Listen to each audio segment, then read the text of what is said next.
today's video, I want it to be a bit different. I want us all to have fun in this video, and down in the comments below, share it to as many people as you can. Those who are all Shaman King's fans, that is. Whether it's on Reddit, Twitter, or wherever. Let's get this video out there so we can have a wider discussion. Shaman King is a series with many characters with powerful shamanic abilities, which is unleashed and brought into fruition thanks to their guardian ghosts. With the combination of the shaman integrating with the guardian ghost with their weapon of choice, an Oversoul is made. And we have a lot of variations of Oversoul in this series. So here in this video, I want to give my own top 10 favorite Oversouls of this series. Some of your favorite characters Oversoul may not be on my list. That doesn't mean it's bad, I just prefer 10 other Oversouls over your favorite characters one. That's all. And remember, we're here to have fun with these lists. So starting off with number 10, Ryu's Yamata no Orochi Oversoul.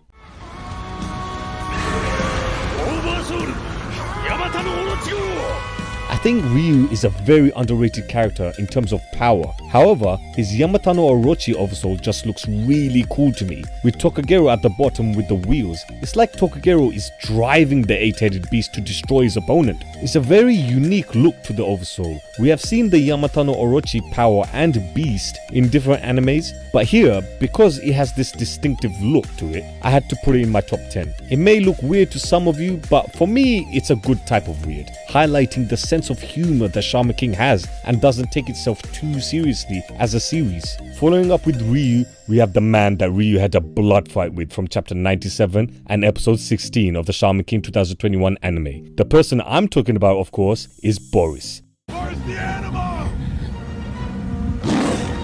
It's just Boris.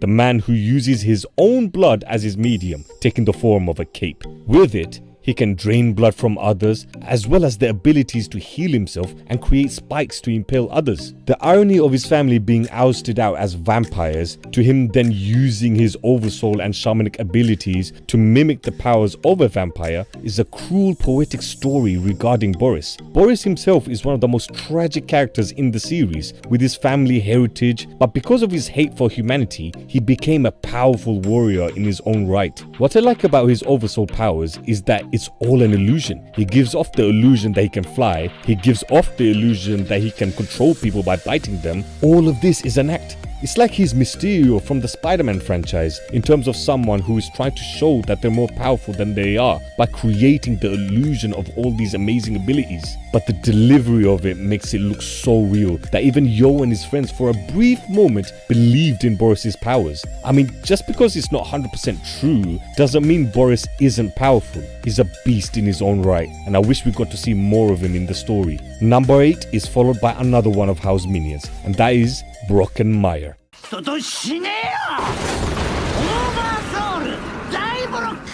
Growing up in the 90s, I'm a huge Power Rangers fan, and especially the original Mighty Morphin Power Rangers. When Broken went dinosaur mode, I became a little kid again, which is then followed up by his tank mode. Broken's Oversoul is basically him becoming one of the Zords from Power Rangers. When Horo throws him in dinosaur mode, he easily breaks out and reassembles himself in tank mode, which gets you thinking there must be more modes of him that we haven't seen yet. With a very respectable Furyoku level of 160,000, how can you not have him in your top 10? Again, it's a shame we didn't see more of him in action. This is one of the major complaints with the Shaman King 2021 anime, that the action is too quick and brief. I don't have any issues if a fight is dragged out for more than one episode. The anime has the creative freedom to add more action scenes on top of what the manga has already given us. So it's quite annoying to see that these action scenes get done in half the episode. Coming in at number 7, we have one of the 10 officiants of the Shaman tournament.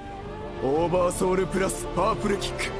Necrom's purple kick and yellow whip, which was displayed to us in chapter 291 when both Ren and Necrom had their fated clash. Purple kick was Chrom's guardian ghost, who Necrom now uses. Using both spirits together makes Necrom that much more deadly. Thanks to purple kick, it is stated by Necrom himself that he is the fastest out of all the 10 officiants, which is not a surprise considering he catches Ren off guard the whole fight. He even crashes Ren into one of the mountains, and literally the next panel he comes right into his face and starts attacking him again. He immobilizes with the scorpion pincers and then attacks with the poison sting. So he's both fast and poisonous. You're literally fighting a giant demonic scorpion in this scenario. But yes, Necrom is on my top 10 list. At number 6, we have Michael, Marco's Archangel Guardian Spirit. 彼の名は大天使ミカエル。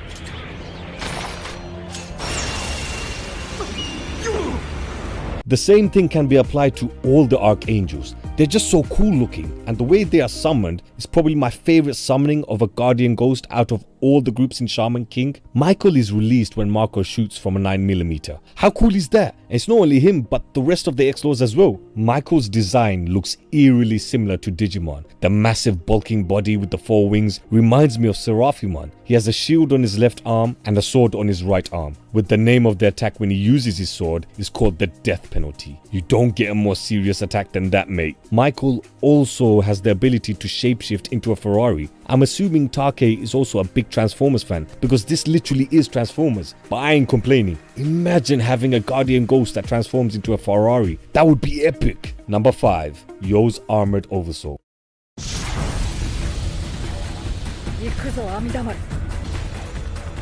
新型オーバーソウルスピリットオブソードベッコ During his training in hell, when he is fighting against Yoken Asakura, who is the man that defeated Hao 500 years ago, he develops his armored Oversoul, Spirit of Sword, White Swan, which is basically the perfect mix between his first Furyoku when he integrated Amidomaru with the Harusame and his Spirit of Sword Oversoul. With this new Oversoul, he managed to defeat the man that beat Hao. Not only can he extend the sword into becoming a giant sword, but he can also make his sword protect and cover him like a swan. I love it. It's the definitive form of the Spirit of Sword. Not only did Yo stay true to his mentor Matamune, but he also improved upon his techniques with an advanced Oversoul, so symbolically as well, the form has a lot of meaning behind it, as well as looking awesome. Number 4, we have Machu Picchu. ダブルオーバーソウルジャガーマン Choklov also gets an armored Oversoul, Jagoman, as we saw briefly in episode 37 of the Shaman King 2021 anime and chapter 205 of the manga, which I will say looks really good, but I prefer the Machu Picchu Oversoul that he uses. It's literally an invisible city that he makes in the sky using his other guardian spirit, Pascal Avaf. The thing that amazes me the most about this Oversoul is that it barely takes Choklov's Furyoku. So on the surface you would think because he's making a city in the sky to use as a platform which gives him a speed boost as he is jumping and running from all different angles to hit his opponent like he did with the Golem, it does nothing in terms of draining his Furyoku. He's more or less creating a home field advantage with this power, and it looks amazing in the manga. The art is breathtaking. It's a shame that it wasn't replicated in the animes, and I'm talking about both the 2001 and the 2021 anime. How they didn't include this Oversoul in, I will never know. The 2021 anime gave a watered down version of Machu Picchu and not the full thing, which I will never understand, but it is what it is. Now we're in the top 3, with number 3 being Horohoro's armored Oversoul, the Popo Gauntlets. ニポポテクンペ腹記憶うせ The Popo Gauntlets' full power was showcased to us in chapter 227. In this chapter, Horohoro dominated the 3 Gandhara group members, even to the point where Sati declared that she has seen the 5 elemental warriors because of their display in the fight. And in this chapter, it was all Horohoro. I don't know if you guys watched Power Rangers Wild Force, but there's a Megazord in that series called the Kongazord, and his arms are the Bear Blasters. The Bear Blasters reminds me so much of the Popo Gauntlets. He even shoots ice attacks from the gauntlets, just like how the Kongazord does with the white polar bear ice blaster. It just looks really painful because of how big the arms are. You wouldn't want to get punched by any of the gauntlets, let alone any of the ice attacks released from the gauntlets. It's like Horohoro has the Hulk's arms attached to his body and he just punches the shit out of everyone. Go read chapter 227 to see the full power of the gauntlets. Now the top 2. It was really close between the top 2. It could have switched either way really, because I love these 2 Oversouls. They are my absolute favorite in the series. But just missing out on the number 1 spot is Silver. 行くぞ精霊合体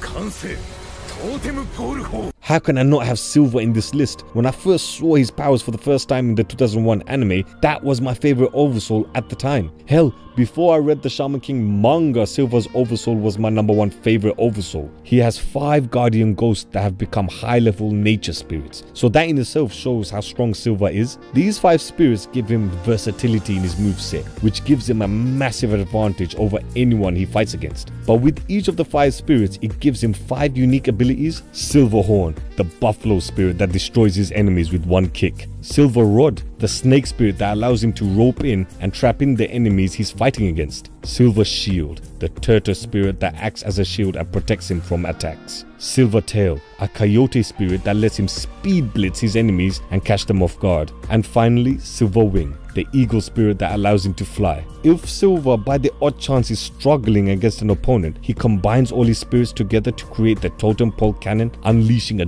devastating blast that will destroy the opponent. So altogether, Silver has 6 different abilities that he can use during the battle, which is insane. In chapter 294, Silver reveals his new Oversoul, Flesh and Blood Spear, which destroys Yo's armored Oversoul, and he more or less dominates Yo for majority of the fight. The art just looks majestic when we see the Flesh and Blood Spear Oversoul. Take's imaginative art style is on another level. I sometimes feel sorry for the anime because Take's art can never be replicated in the anime because he's just so good with it. But yes, narrowly missing out is Silver, but it's literally a flip of a coin between #1 and #2. I love both their Oversouls, they're both my favorite in all honesty. And finally, at #1, Hao's armored Oversoul, Spirit of Fire Raven.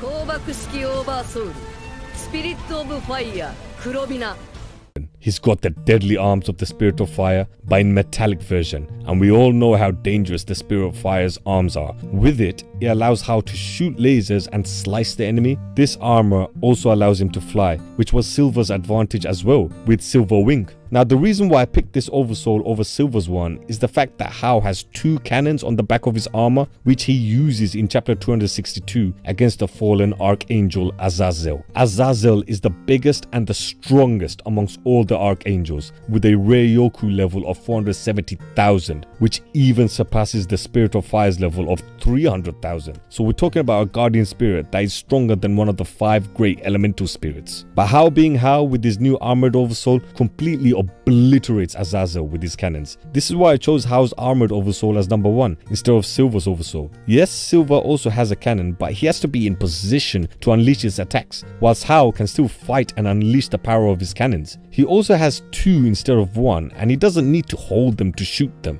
Read chapter 262 to see him in action. Not only does he destroy Azazel, but he also slaughters Manta's dad's army all by himself. He even grabs a missile with his armored arms. It was an absolute massacre, so much so that Yo and his friends are stunned and completely speechless. They don't know what to do. No matter how many times they train, there will always be a power gap between them and Hao, and them seeing firsthand the power of his armored Oversoul had them all shitting themselves from the sight of it. Yeah, I know, of course, Hao is #1, but what can I say? He's the most badass character in the series, so of course he's going to have the most badass Oversoul as well. But now I want to go to you guys. Give me your top 10 or top 5 or even top 3 personal favorite Oversouls of the series. I would love to read them and talk to you guys about them in the comments below. Hope you guys enjoyed this video, and don't forget to subscribe to the Shaman Tribe.